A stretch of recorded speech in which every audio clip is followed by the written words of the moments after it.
नुमान भाई निका निका ही होता है।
वालेकुम सलाम। लाल भाई वेरी वेल प्लेड यार, थैंक यू। मेरा ख्याल है कि फर्स्ट टाइम ही आप खेले मशीन। हाँ, ज़िंदगी में पहली बार खेली है। वीडियोस आपने देखी नहीं थी पहले जो फेसबुक पर? मैंने यूट्यूब पे कुछ देखी हैं बहुत। हमने एक कंप्लीट राउंड खेला टेनिस बॉल्स का। 3 राउंड हमने खेले हैं येलो बॉल के और 2 राउंड हमने खेले हैं मिक्स बॉल। मतलब ये मोस्ट डिफ़िकल्ट राउंड मैंने आपको खिलाया, ठीक है, स्टेप बाय स्टेप खिलाया। और उसकी रीज़न क्या थी, अगर मैं उसको अपनी ज़ुबान में बोलना तो दिलेरी। आपकी जगह ज़्यादातर प्लेयर क्या करते हैं कि वो टेनिस से ऊपर नहीं जाएगा, मैं टेनिस ही डालूँ। उससे बेहतर जो प्लेयर आता है वो कहते हैं यार येलो बॉल डालो, सहूलत पसंद थी, ठीक है। मुझे अच्छा लगा कि आप जैसे जैसे मशीन आपको तंग करती गई आपने उसको चैलेंज के तौर पे लिया, मिस भी हुए, खेले भी सही। आपका एक्सपीरियंस एज अ बैट्समैन कैसे रहा? क्योंकि वीडियोस में हम एक और एंगल देखते हैं। आज एज अ बैट्समैन खेल के आपका क्या एक्सपीरियंस रहा ओवरऑल? सबसे पहले टेनिस का बता दें, फिर येलो बॉल, फिर रेड बॉल। अच्छा, मुझे आप बॉलें नहीं ज़रा, मैं वो भी दिखा दूँ साथ, किस किस्म की बॉल है, क्या फ़र्क है? तीनों बॉल दे दें, टेनिस, एक येलो, एक रेड। जिन से खेला हूँ ना मैं, वो सारी बॉलें मुझे दे दें। अच्छा बिलाल भाई, ये बॉल था पहला येलो जो आप पहला ही खेले हैं। ये टेनिस बॉल है जिसको हम कह सकते हैं बिगनर लेवल के ये यूज़ होता है, या फिर ये वार्म अप के लिए यूज़ होता है। जो टेनिस से आप खेले वो आपकी क्या फीलिंग्स थी? इससे स्पीड ठीक थी लेकिन कोई बहुत ज़्यादा तेज़ नहीं थी, मतलब मीडियम पेस थी। उससे एक चीज़ ये थी कि इससे यॉर्कर नहीं आ रही थी ज़्यादा। आपको बॉल ड्राइव लेंथ पे आ रही थी और गुड लेंथ पे बॉल आ रही थी, ठीक है। यॉर्कर और बॉडी में बॉलें नहीं आई इससे, वो पता नहीं, या तो इतनी स्पीड नहीं थी इसमें या कुछ नहीं था। अच्छा, वार्म अप के लिए ठीक था। वार्म अप के लिए ठीक था। मैं इसमें ना एक चीज़ और ऐड कर दूँ कि जब आप खेल रहे थे, अब आप टेनिस को बहुत अच्छा खेले हो, लेकिन अगर मैं इसको इम्प्रूवमेंट के हवाले से एक बात ऐड करूँ, आप नेक्स्ट टाइम जब भी आएंगे तो उस चीज़ को आपने ज़रूर ऐड करना है। मतलब मैं चाह रहा था कि आपके लिए जितना आसान बॉल है ना उतनी परफेक्शन से आप खेलें, क्योंकि पहला दिन था आपका। अब अगर आप टेनिस में आप अपनी परफॉर्मेंस को आउट ऑफ 100 क्या मार्क्स करेंगे टेनिस में? नहीं, यहाँ पे डिफरेंट है, वो डिफरेंट की आप रीज़न ऐड कर सकते हैं। दूसरी बालों में देख लें क्या, तो फिर उसके बाद हमको बॉलिंग मशीन भी दिखाएंगे। बॉलिंग मशीन खेलना और बॉलर से खेलना, उसमें थोड़ा सा डिफरेंस आता है। और वो जो आप टाइम लेते हैं ना खेलने के लिए, वो एक डिफरेंस आता है। वो डिसाइड कर देता है कि आप कितनी जल्दी बॉल खेल रहे हैं, कितना लेट खेल रहे हैं। वो मैं आपको बताऊँगा उसमें क्या फ़र्क क्या है। सही। अच्छा, मैं एक चीज़ ऐड कर दूँ ताकि वो चीज़ मैं भूल ना जाऊँ। जब नेक्स्ट टाइम आपने टेनिस खेलना है तो आपने कोशिश करनी है कि जो नंबर ऑफ एक्यूरेसी है शॉट्स की, वो बेहतर होनी चाहिए टेनिस में। अभी मतलब आप टेनिस अच्छा खेले हैं लेकिन इससे ज़्यादा अच्छा हो सकता था। बिल्कुल। मैं चाह रहा था कि मीन्स आप इस पर, अगर ये आपको आसान लग रहा था तो आप इस पर अपने पेट शॉट मारें। इंशाल्लाह नेक्स्ट राउंड में आप मारेंगे। आज अगर टाइम मिला तो कर लेंगे, नेक्स्ट अभी मौका मिला तो फिर नेक्स्ट कर लेंगे। टेनिस में आपने अपने पेट शॉट्स खेलने हैं, क्योंकि जिस तरह आप खेल रहे थे ना, आप खेल सकते थे लेकिन आपको एडजस्ट होकर थोड़ा सा टाइम लग गया। ओवरऑल मेरे हिसाब से बहुत अच्छा खेले हैं। टेनिस के बारे में कोई और आप बात करना चाहें? नहीं, ये जस्ट वार्म अप के लिए था। ठीक, नेक्स्ट बॉल दूँ मैं आपको? जी जी। ये दूसरा राउंड था जो कि मैंने आपको करवाया था येलो बॉल्स के साथ। ये मीडियम वेट में बॉल है और हम इसको कह सकते हैं कि ये मतलब एडवांस लेवल का है, डिफ़िकल्ट बॉल है। एक्सट्रीम नहीं है लेकिन ये आसान भी नहीं है। इस पे आपका एक्सपीरियंस कैसा रहा? अच्छा जब ये बॉल आई है ना टेनिस में, और इसमें ये फ़र्क है, उसका वेट कम था। जब वेट कम था ना तो उसकी स्पीड भी थोड़ी कम थी, इसका आया वेट ज़्यादा। जब थोड़ा सा वेट ज़्यादा आया ना तो जब बॉल फेंकी उसने मशीन ने प्रेशर से फेंकी है, तो इसमें कुछ बालें आनी शुरू हुई हैं, यहाँ भी और कर लेंथ पे तेज़ आनी शुरू हुई हैं, वो बालें मुश्किल थी। और सेम भी केस था, वो दिखाएँ मुझे बालें। कौन सा? ये वाली, ये दोनों, हाँ ये वाली और दूसरी भी,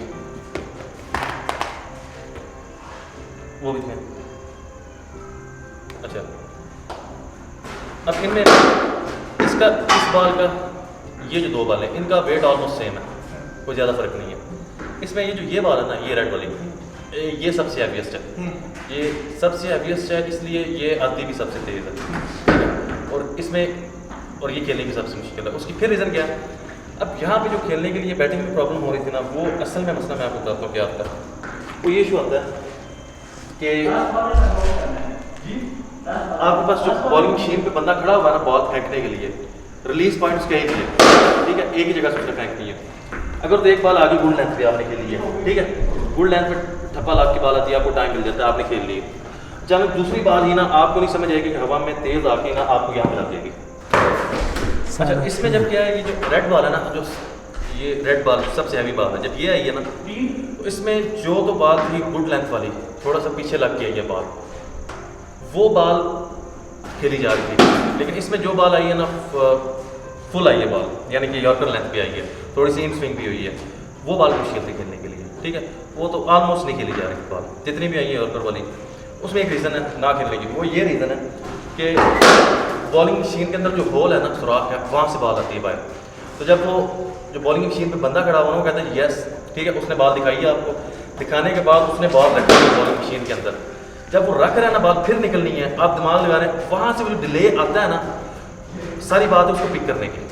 वो जब आपको बॉलर भाग के बॉल करा रहा है ना, उसने एक ही रूटीन पे बॉल फेंकनी है आपको आइडिया हो जाता है कि आप ये पास लाया, इसने हमारा रिलीज़ करनी है। अगर वो यॉर्कर भी होता है, गुड लेंथ है, शॉर्ट पिच, वो पिक कर देते हैं। यहाँ पे मसला क्या है, थोड़ा सा इशू ये है, इसके साथ इशू मैं आपको बताता हूँ कि आपने दिखाई बॉल बैट्समैन को, आप उसमें रुके हैं, जब रुक गए हैं ना तो वो फिर आपको बैट्समैन का थोड़ा सा ध्यान आगे से हट गया, जब रुके हैं फिर बॉल उसमें आई है, फिर तो इतनी देर में बैट्समैन डिस्टर्ब हो जाता है, ठीक है। और ये इसका ना, मुझे एक चीज़ इसमें बॉलिंग मशीन में पसंद नहीं आई, ये इसमें ड्रॉबैक है, क्योंकि रियल टाइम जो आपको बॉलर करा रहा है वो रियल टाइम आती है।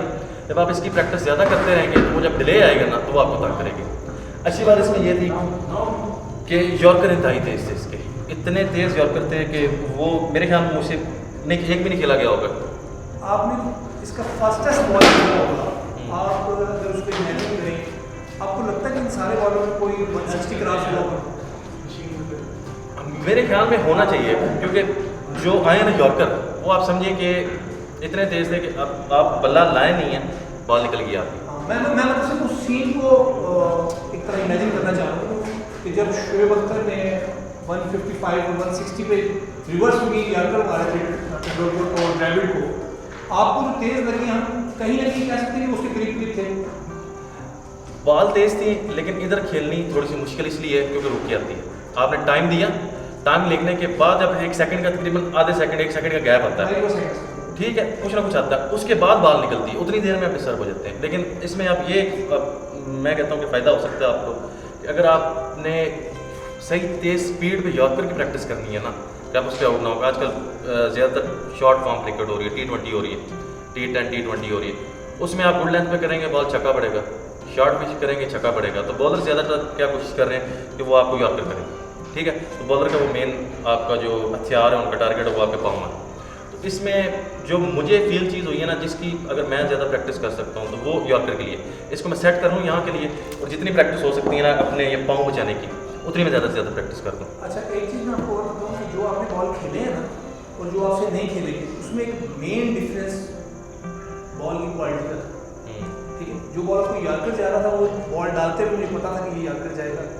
जो आप गुड लेंथ कह रहे हैं, मुझे पता था कि वो गुड लेंथ जाएगा। उसकी रीज़न क्या है कि जो ज़्यादा यूज बॉल था वो यॉर्कर जा रहा था। अगर वही बॉल में थोड़ा सा पीछे कर देता ना तो वो फिर भी आपको तंग करता। आपने हार्ड बॉल में देखा होगा, जैसे पुराना बॉल होता है वो एक साइड पर घूमने शुरू होता है। अब इसमें भी ये हो रहा था कि वो बॉल को पीछे करता ना तो वो आपको ज़्यादा घूम गया। अपनी बात समझे, जो आपके बल्ले पे आए होंगे आपको ज़्यादा हैवियर फील होगा। उसकी रीज़न ये थी कि वो बॉल में फ्रेश, जो फ्रेश बॉल था वो थोड़ा सा पीछे जा रहा था, जो हालांकि मशीन की लेंथ तो एक ही साइड में थी, बॉल की कंडीशन वाइज बॉल ऊपर नीचे हो रहा था, ठीक है। समटाइम मैं उसको अपनी मर्जी से कर रहा था, समटाइम ये हो रहा था कि वो खुद भी हो रहा था। लेकिन जैसे आपने कहा ना कि उस बॉल को अगर आप गुड लेंथ पे रखें, वही बॉल जो आपको यार्कर पे आप बीट हुए, अगर हम उसको गुड लेंथ पे रखेंगे तो वो आपको अंदर घुसता हुआ नजर आएगा। मेरी बात समझ में आ रही है? वो थोड़ा सा पीछे जरूर पड़ेगा, लेकिन वो पुराना होने की वजह से वो जो, क्योंकि रिवर्स स्विंग जब हो रहा था तो उसने एंगल लेना था पड़ने को। एक चीज़ तो ये होगी, मतलब वो बॉल की कंडीशन का मैं आपको फर्क बता रहा हूँ। देखने वालों को ये लगता है कि यार मशीन की एक्यूरेसी में शायद बहुत ज़्यादा डिफरेंस है। वो डिफरेंस ये होता है कि बॉल डिफरेंट होता है। जब आपके बॉल एक जैसे होते हैं तो आपका रिजल्ट मिलता जुलता है। एक चीज़ तो ये होगी। सेकंड जो मेरा मेन क्वेश्चन मैं आपसे जानना चाह रहा था कि आप समझते हैं कि पाकिस्तान में मशीन्स का ना होना एक बदकिस्मती है? अगर पूरी दुनिया मशीन अपनी प्रैक्टिस में, अपनी ग्रूमिंग में मशीन का सहारा ले रही है और पाकिस्तान में अगर ये चीज़ अभी तक आम नहीं हुई, तो आपको लगता है कि ये ड्रॉबैक है? आप इसको एज एन एडवांटेज यूज़ कर सकते हैं, अपने फ़ायदे के लिए यूज़ कर सकते हैं, टारगेटेड प्रैक्टिस के लिए। उसमें मैंने आपको बताया ख़ास तौर पे यॉर्कर्स के लिए आप प्रैक्टिस कर सकते हैं। फिर आप क्या कर सकते हैं, इससे अपना डिफेंस अच्छा कर सकते हैं। ख़ास तौर पे जो आपको आगे वाले तेज़ पड़ रही है ना, ख़ास तौर पे सामने खेलने वाली, जिसको आप कहते हैं जी अंदर से बल्ला आप खेल रहे हैं, आपकी जो ड्राइव्स हैं वो आप अच्छा कर सकते हैं। लेकिन ओवरऑल अगर इसका मैं बॉलिंग मशीन पे बताऊँ ओवरऑल इसका क्या है, तो वो उसमें ये है कि अच्छी चीज़ें इसकी ये हैं कि एक तो आपको स्पीड ठीक ठाक अच्छी मिल जाएगी, ठीक है, जो कि आपको लोकल बॉलर्स पे कम मिलती है, ठीक है। हर आपके जो गली मोहल्ले में या क्लब्स में खेलने वाले इतनी तेज़ आपको बॉल नहीं करते। एक तो इसका मेन एडवांटेज ये है कि तेज़ बॉल आएगी, ऑटोमेटिकली आपके रिफ्लेक्सेस तेज़ होंगे। क्योंकि जब मैंने पहला टेनिस वाला राउंड खेला है तो ठीक खेला है, जब ये थोड़ी सी तेज़ आई है थोड़ा स्लो था, कुछ बालें खेली कुछ नहीं खेलें। लेकिन जब मैं पहुँचा हूँ आखिरी 2 राउंड्स तक, ठीक है, जब आखिरी 2 राउंड्स तक पहुँचा हूँ तो वहाँ भी जब देखा लास्ट 2 राउंड्स पे, तो वहाँ पे फिर मैंने कोशिश की कि थोड़ा सा इस पर एग्रेसिव हूँ। तो जब फिर एग्रेसिव आने की कोशिश की ना, तो वो ऑटोमेटिकली मैं अंदर से कोशिश की कि तेज़ हो जाऊँ इस पर, तो वो फिर रिफ्लेक्स से तेज़ है, मैं तेज़ खेलूँ। एक तो इसका प्लस पॉइंट ये है कि आप पहले ढीले होंगे, बालें जब आपको तेज़ पड़ेंगी तो उसके बाद 2-3 राउंड खेलने के बाद आप खुद अंदर से फील करेंगे तेज़ हो जाए। मैंने आपको स्टार्ट में कहा था कि आप कैजुअल नहीं ले सकते, वो ये अच्छा, एक इसका प्लस ये आप तेज़ हो जाए, एक प्लस ये। दूसरा ये है कि तेज़ खेलने की आपको मिल जाएगी। दूसरा ये है कि आप इससे अपना डिफेंस अच्छा कर सकते हैं, सामने वाले सीधा आप बल्ला अपना सीधा कर सकते हैं, ठीक है। आप जो पैडों पे लग रही हैं आपके बार वो आप अच्छी कर सकती हैं, और जो आपको सामने गिर रही हैं ड्राइव पे आपके एज वगैरह लग रहे हैं, अच्छे बॉलर्स आपको टेस्ट मैच में, बाकी मैच में आपको ड्राइव से निकलवाते हैं, स्लिप पे और बाकी जगह पे आप अपनी ड्राइव की जगह पे अच्छा कर सकते हैं, ठीक है। एक इसका प्लस ये हो गया। ड्रॉबैक्स ये हैं, मसला मुझे ये जो इसमें मेन नज़र आ रहा है वो ये है कि जो गैप आ रहा है ना, ठीक है, आपको फास्ट बॉलर जितना भी तेज़ है वो उसी स्पीड में आके बॉल करेगा। जब इसमें ये है कि आपको वो रुकेगा पहले बॉल फिर आएगा, तो मेरे लिए ये चीज़ इशू करेगी। क्योंकि मैंने अक्सर जब बॉलें खेली है ना, जो उसमें जो होल था ना मशीन के अंदर स्वाग, मैंने उस पर फोकस किया। बाद में मैंने क्या किया, मैंने कहा बॉल अब आने लगी है, निकलेगी, मैंने पहले बाउंड रख लिया। बाद में मैंने क्या, थोड़ा वेट किया, वो बॉल निकल गई है। बाद में जिधर मैं जब सोचा ना कि अब निकलेगी बॉल, बिल्कुल उस टाइम पे गया हूँ तो वो मैं ठीक खेल गया। फिलहाल भी इस चीज़ को हम अगर कहें कि आप यूज टू नहीं है तो मतलब सही है या गलत है? लेकिन इसमें आपकी ना प्रैक्टिस का जो एक डिफरेंस है ना वो आ जाएगा। उसका क्या रीज़न है, यहाँ से आप अगर यही मशीन, यही प्रैक्टिस जो अभी आप कह रहे हैं, यही प्रैक्टिस आपकी 3, 4, 5 दिन, 10 दिन, 15 दिन हो, तो ये जो आप गैप समझ रहे हैं, आप इस गैप को समझ लेंगे, फिर आपके लिए आसान हो जाएगी अगर आप 10, 15, 20 दिन खेलें तो। उसमें यह है कि मुझे कंपैरेटिव इस पर स्टडी करनी पड़ेगी। कंपैरेटिव कैसे, अगर इस पर मैं कुछ रेगुलर कुछ दिन खेलता हूँ, ठीक है, उस पर खेलता हूँ और फिर उसके बाद बॉलर्स को भी खेलता हूँ, अगर तो मुझे इम्प्रूवमेंट नज़र आती है इस पर, वो गैप मुझे तंग नहीं कर रहा और मुझे वो काफ़ी ईजी आ रहा है, तो फिर तो वाकई इसका मुझे फ़ायदा होगा।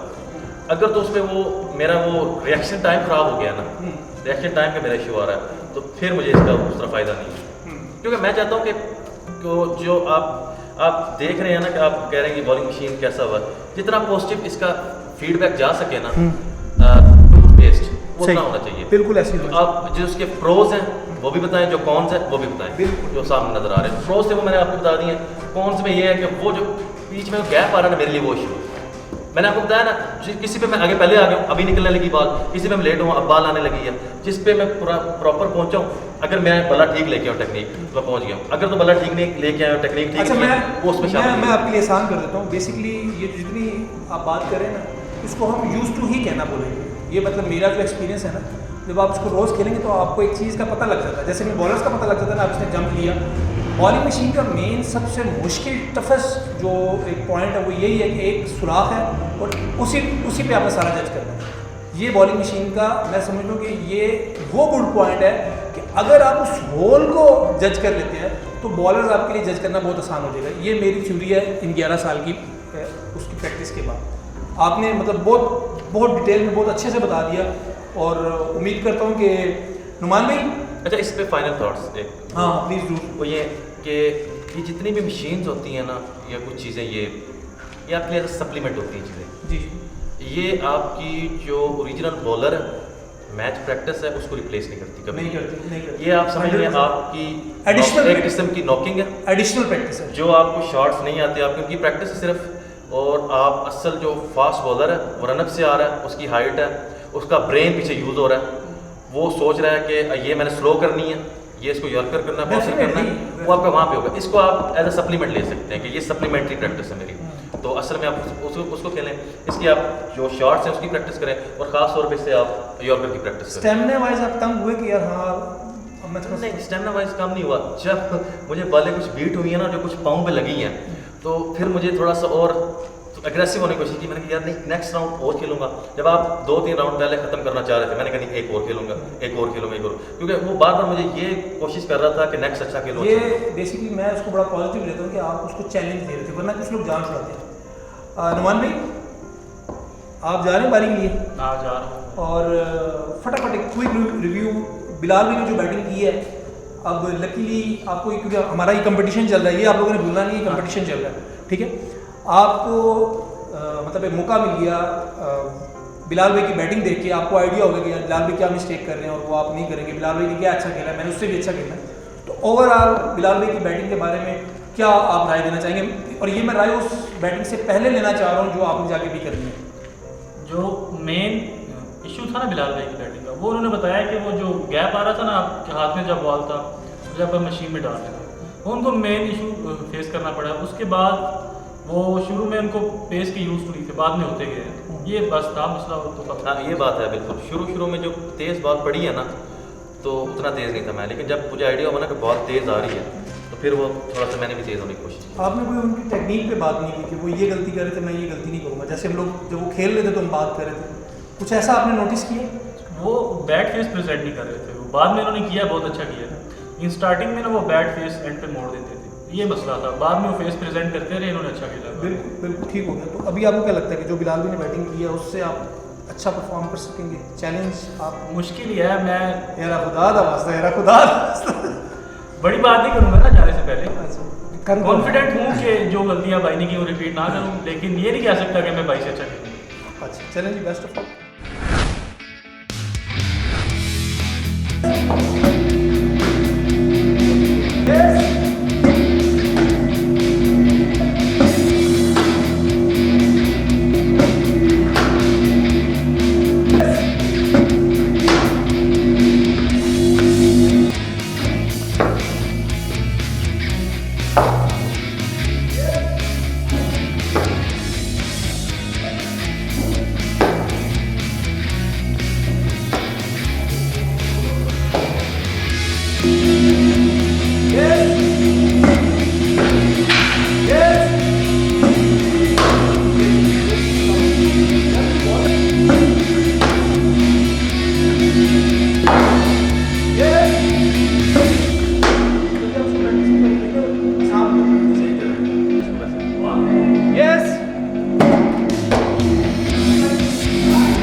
कैसा लग रहा है आपको बारी करने के बाद?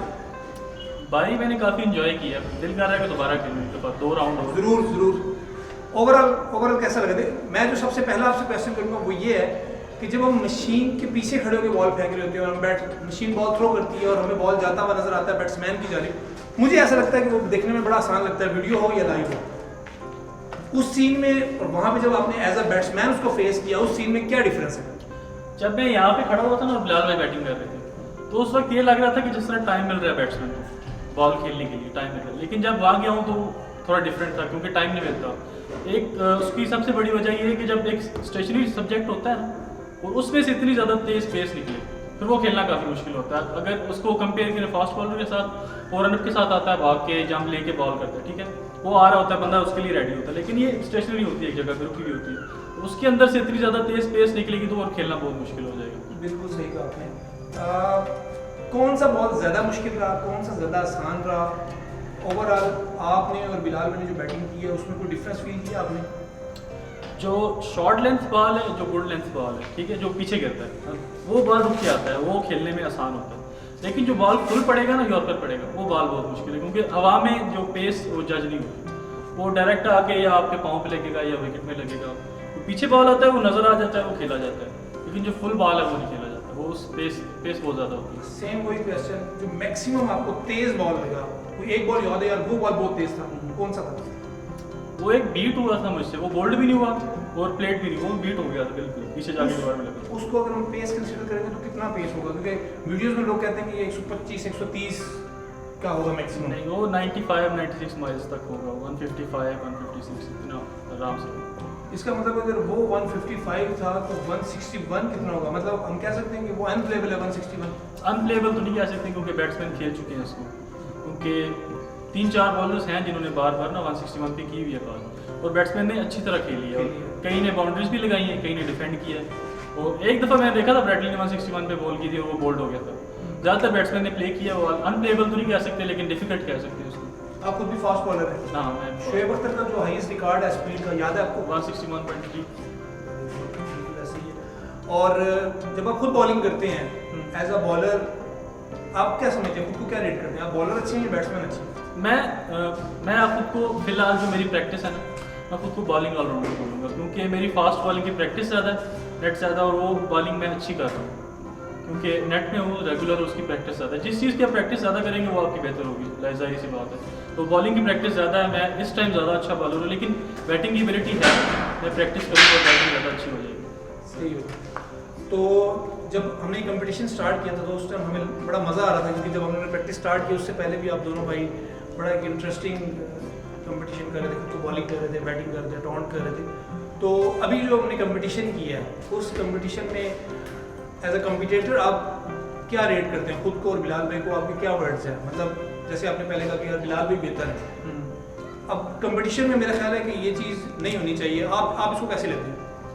जो मैंने पहले कहा था, ऑनेस्टी से बताना चाहिए बंदे को, ठीक है। तो मैंने पहले कहा था बिलाल भाई बेहतर है, अब भी मैं वही स्टैंड करूँ, क्योंकि उन्होंने ज़्यादा अच्छी बैटिंग की है मुझसे। मैंने यॉर्कर कुछ खेले, लेकिन उसकी बिना पर मैं ये नहीं कह सकता कि बैटिंग मैंने ज़्यादा अच्छी की है भाई से, बैटिंग भाई नहीं ज़्यादा अच्छी की। उसकी कहीं ना कहीं रीज़न ये है कि शायद आपने बिलाल भाई की काफ़ी हाई टॉप परफॉर्मेंसेस माजी में देखी होंगी, आप कंपैरेटिवली उतना अच्छा परफॉर्म अभी तक नहीं कर पाए होंगे। एज का डिफरेंस कम है, बड़ा मज़ा आया मैं देख कर। इंशाल्लाह ये वीडियो जब एडिट होगी तो दोस्तों को भी देख के मज़ा आएगा। कोई ओवरऑल आप मशीन के बारे में ओपिनियन, कोई राय, जिस तरह बिलाल भाई ने डिटेल में बताया, सब कुछ बताया, आपकी मैं वही राय, आपकी राय जानना चाह रहा हूँ कि आपने इसको कैसा पाया? मशीन में जो एडवांटेज है वो हमें पेस का है, क्योंकि अगर हम पेस पे प्रैक्टिस करेंगे तो पेस खेलने में ज़्यादा लोगों को मुश्किल होती है। स्पिन तो खेल लेते हैं, स्पिन आराम से आती है, टर्न होती है बॉल, वो अगर टेक्निक किसी बंदे की नहीं भी है तो टर्न होती है बॉल, वो कोप कर जाते हैं उसके साथ। लेकिन जब पेस होती है, पेस के साथ यॉर्कर आए या बाउंसर आए, वो मुश्किल होता है। तो अगर पेस की प्रैक्टिस हमें चाहिए तो उसके लिए मशीन अच्छी है। ड्रॉबैक यही है कि जब एक स्टेशनरी सब्जेक्ट से इतनी तेज़ पेस निकली कि वो खेलना बहुत मुश्किल होगा। अच्छा, इसको जो मतलब मेरी जो लॉजिक है, मैं कहता हूँ कि जो बंदा मशीन की 50 खेलेगा ना, वो बॉलर की 60-70 भी खेलेगा। ऐसे ही, ठीक है। बिलाल भी मैं चाहूँगा कि आप नुमान भाई को साथ लें, और अब थोड़ा सा मैं वो चाहूँगा कि as a big brother, as a coach, आपको क्या लगा कि जो टेक्निकल मिस्टेक्स जब नुमान बारी कर रहे थे, तो आपको क्या लगा नुमान क्या गलती कर रहे हैं जो आपको यहाँ पर देख के नजर आ रही थी?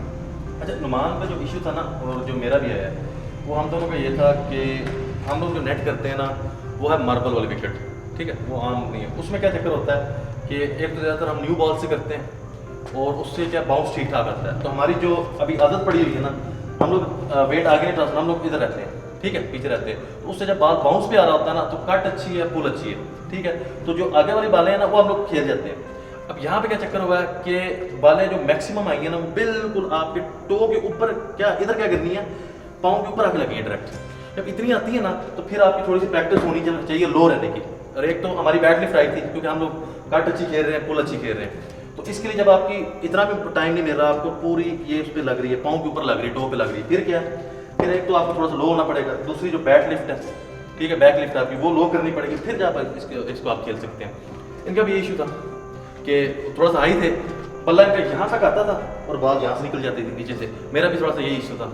और बाकी हाँ टेक्निकली थोड़ा सा वो भी हम दोनों के ऑलमोस्ट सेम ही है। तो कुछ बालों पे ना जिस पे हमने अंदर से बैट लाना चाहिए, पूरा यहाँ पे रोकना, वो थोड़ा सा हम लोग फ्लिक की तरह लेके जा रहे थे। तो ये कुछ टेक्निकल इशू था और वही अगेन जब इसकी थोड़ी सी ज़्यादा प्रैक्टिस करेंगे बार बार तो वो रिजॉल्व हो सकता है उसमें इंशाल्लाह इंशाल्लाह। अच्छा, जब हम इसकी बात करते हैं एक्यूरेसी की, लोग मेरे से, क्योंकि मेरा काम है बनाना और बना के सेल करना, जब मेरे से मशीन की एक्यूरेसी पूछते हैं कि यार इसकी एक्यूरेसी कितनी है, तो आप इसको 100 में से एक्यूरेसी कितने मार्क्स देंगे?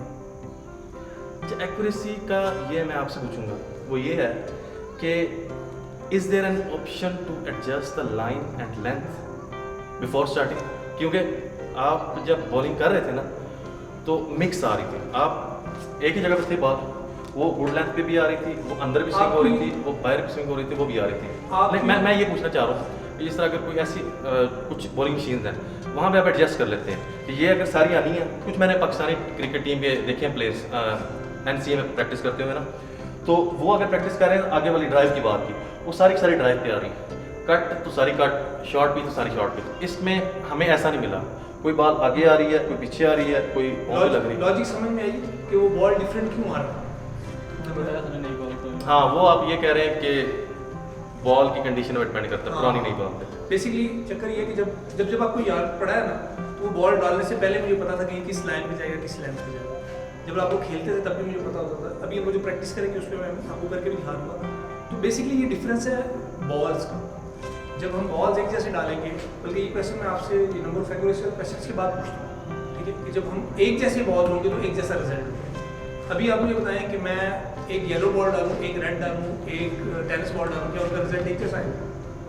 नहीं, वेट डिफरेंट होगा। वेट और कंडीशन दोनों मैटर करते हैं। एक बॉल फ्रेश है वो उसका डिफरेंट होगा, और बल्कि इसमें ना, अच्छा, इसमें एक चीज़ ये है कि अगर हम एक ही जगह पे प्रैक्टिस करना चाहिए, फॉर एग्जांपल शॉर्ट पिच या ड्राइव या कट, तो हम इसको फिक्स कर सकते हैं एक जगह पे। मेरा अपना ख्याल है कि तकरीबन उसको 90 to 95 कंसिडर कर सकते हैं। 100% कोई बॉलिंग मशीन नहीं है।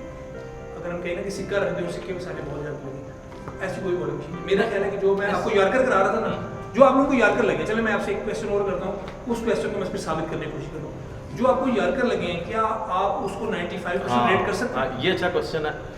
यॉर्कर्स की एक्यूरेसी आप जो बात आपको सिर्फ याद, ठीक है, आप यॉर्कर्स की एक्यूरेसी आप कह सकते हैं 95 से 100 के दरमियान। अभी हम वही बॉल अलग करेंगे, हाई एंड पे अभी हम वही बॉल अलग करेंगे, ठीक है। 10 बॉल मैं आपको कराऊंगा, 10 बॉल मैं नौमान को कराऊंगा। आपको पता होगा कि ये बॉल मेरे शूज पे आना है और मुझे एक होता है गेट, एक विंडो, उस गेट को क्रॉस करना है। वो गेट क्या है? आपकी बॉडी, आपका बैट, आपके शूज। आपने बॉल को क्रॉस नहीं करने देना, ठीक है। चैलेंज ये होगा, 10 बॉल मैं वो आपको कराऊंगा, 10 मैं नौमान को कराऊंगा। जब आपको एग्जैक्टली पता है कि बॉलर ने यहाँ से बॉल गुजारनी है, हम उसके बावजूद भी समटाइम्स उसको नहीं रोक पाते। आपको याद होगा कि जब शोएब अख्तर यॉर्कर मारता था तो एक पैट यॉर्कर मारता था कि यहाँ से इतना घूमेगा और यहाँ पे जाके जड़ों में लगेगा। मुरलीधरन वगैरह आते थे, या जो टेलेंटर आते थे, वो बल्ला ही उठाते थे, याद है आप लोगों को? और उसका यॉर्कर भी थोड़ा सा साइड से आता था और थोड़ा डिफरेंट सा करता था। तो वो चीज़ हम करके देखते हैं, उससे मतलब आइडिया हो जाएगा कि यार एक जैसा बॉल होगा तो रिजल्ट भी एक जैसा। Let's see. चलो, थैंक यू। बाकी आज का विनर कौन हुआ? आप डिसाइड करें, आपको पता है, आपने देखी गेम, हम तो नहीं कर सकते। अच्छा, नॉर्मली आप बताएं, आप ही बताएं। अगर हम ये फेयर वीडियो एडिट करके अपलोड करते हैं और हम ऑडियंस से पूछते हैं तो हाँ ये आप कर सकते हैं। उसमें आप जो अच्छी शॉट्स खेली हैं वो भी डालें, जो हम डिसमिसल हुए हमारे वो भी डालें और मिक्स करके डालें, फिर उसमें डिसाइड कर सकते हो सब। चल बैट दोनों ठीक हो गया। और उसी वीडियो के रिजल्ट पे इंशाल्लाह मैं कोशिश करूंगा कि कुछ आप लोगों की फेवरेट क्रिकेट से रिलेटेड चीज़ आप लोगों को गिव अवे करूं, और उसी वीडियो में हम लोग जो है अपने यूट्यूब के सब्सक्राइबर्स उसके लिए भी एक गिव अवे अनाउंस करेंगे। ठीक हो गया फिलहाल भाई? उस पे अल्ताफ भाई वो उस पर ये आपका डिपेंड करता है कि जस्ट आप एज अप्रिसिएशन आप जिस तरह कोई गिफ्ट देना चाहते हैं। बाकी वो हम इशू नहीं है कि अफोर्ड करने का, वो हम अलहमदिल्ला अफोर्ड कर सकते हैं, वो हम लोग मुझे वो पता इशू नहीं है। ये जस्ट एक वो क्या बोलते हैं, just as appreciation, token of love कह लें या हाँ, एप्रिसिएशन कह हाँ, लें, ठीक है? बिल्कुल। तो वो उस हिसाब से होगा। बिल्कुल वो मोस्ट वेलकम। हाँ तो अभी करें वो चीज़। हाँ बिल्कुल। Yes yes yes